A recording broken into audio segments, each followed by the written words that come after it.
ಬಂಧುಗಳೇ, ಇವತ್ತು ನಿಮ್ಮ ಜೊತೆಗೆ ಮಂಗಳ ದ್ರವ್ಯಕ್ಕೆ ಬಳಸ್ತಾ ಹೋದಂತಹ ಮರ ಅಂದರೆ ಮಾವು. ಮಾವು ಇಲ್ಲದೆ ನಮಗೆ ಯಾವ ಹಬ್ಬವೂ ಇಲ್ಲ. ಅಂತಹ ಮಾವು ಔಷಧಕ್ಕೂ ಇದೆಯಾ ಅನ್ನುವಂಥದ್ದು ನಿಮ್ಗೆ ಗೊತ್ತಿರಬೇಕು. ಎಷ್ಟು ಸಿಂಪಲ್ ಔಷಧಗಳು ಗೊತ್ತಾ, ಆದರೆ ಗುಣವಾದಾಗ ನಮ್ಗೆ ಗೊತ್ತಾಗುತ್ತೆ ಇಂಥ ದೊಡ್ಡ ಪರಿಣಾಮ ಇದರಲ್ಲಿ ಇದೆಯಾ ಅಂತ. ಸಾಮಾನ್ಯವಾಗಿ ಬಾಣಂತಿಯರಲ್ಲಿ ನೀವೊಂದು ವಿಷಯ ನೀವು ನೆನ್ಪಿಡಬೇಕು. ಹೆಚ್ಚಿನ ಬಾಣಂತಿಯರಿಗೆ ಈ ನಿಪ್ಪಲ್ ಇದೆಯಲ್ಲ, ಬ್ರೆಸ್ಟ್ನಲ್ಲಿ ನಿಪ್ಪಲ್ ಕ್ರ್ಯಾಕ್ ಆಗುತ್ತೆ. ಅಂದರೆ ಮಗು ಹಾಲು ಕುಡಿತಾ ಭಾಳಷ್ಟು ಕಷ್ಟ ಪಡುತ್ತೆ. ತಾಯಿಗಂತೂ ಭಾಳಷ್ಟು ನೋವಿರುತ್ತೆ. ಕ್ರ್ಯಾಕ್ ಆದಾಗ ಮಗುವಿಗೆ ಹಾಲು ಕುಡಿಸೋದಕ್ಕೆ ಆಗೋದಿಲ್ಲ. ಆ ಗಾಯಗಳು ನೋವು ಬರುತ್ತೆ. ಕೆಲವು ಸರಿ ಬ್ಲಡ್ ಬಂದುಬಿಡುತ್ತೆ. ಬ್ಲಡ್ಡು ಗೊತ್ತಿಲ್ಲದಂಗೆ ಮಗು ಕುಡಿದ್ಬಿಡುತ್ತೆ. ಅದನ್ನು ನಾವು ಗಮನದಲ್ಲಿಟ್ಟಿರಬೇಕು.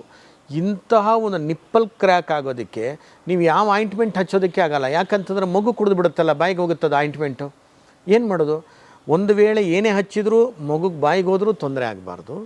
ಜೊತೆಯಲ್ಲಿ ನಿಪ್ಪಲ್ ಕ್ರ್ಯಾಕು ಭಾಳ ಸುಲಭದಲ್ಲಿ ಹೋಗಬೇಕು. ಅದಕ್ಕೆ ನಿಜವಾದಂಥ ಔಷಧ ಈ ಮಾವಿನ ಎಲೆ.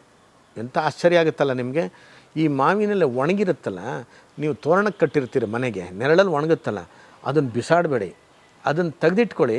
ಆ ಎಲೆನ ಸುಮ್ಮನೆ ಒಂದು ಕಡ್ಡಿ ಹಚ್ಚಿಬಿಟ್ಟು ಹಿಂಗನ್ನಿ ಬರ್ರಂತ ಉರಿತದೆ. ಒಂದು ತಟ್ಟೆಗೆ ಆ ಬೂದಿ ಇದೆಯಲ್ಲ, ಬೂದಿನ ಹಾಕಿಟ್ಕೊಳ್ಳಿ. ಒಂದು ಸಣ್ಣದೊಂದು ಡಬ್ಬಕ್ಕೆ ಶೇಖರಣೆ ಮಾಡಿಟ್ಕೊಳ್ಳಿ.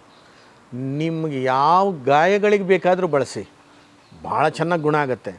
ಎಲ್ಲದಕ್ಕಿಂತ ಹೆಚ್ಚಾಗಿ ನಿಪ್ಪಲ್ ಕ್ರ್ಯಾಕ್ ಹೇಳಿದೆ ಅಲ್ಲ ನಾನು, ಈ ನಿಪ್ಪಲ್ ಕ್ರ್ಯಾಕಲ್ಲಿ ಬ್ರೆಸ್ಟ್ನ ತುದಿನಲ್ಲಿ ಆದಂಥ ಗಾಯಕ್ಕೆ ಈ ಬೂದಿಯನ್ನು ಸುಮ್ಮನೆ ಹಿಂಗೆ ಮುಟ್ಟಿಸ್ತಾ ಬನ್ನಿ.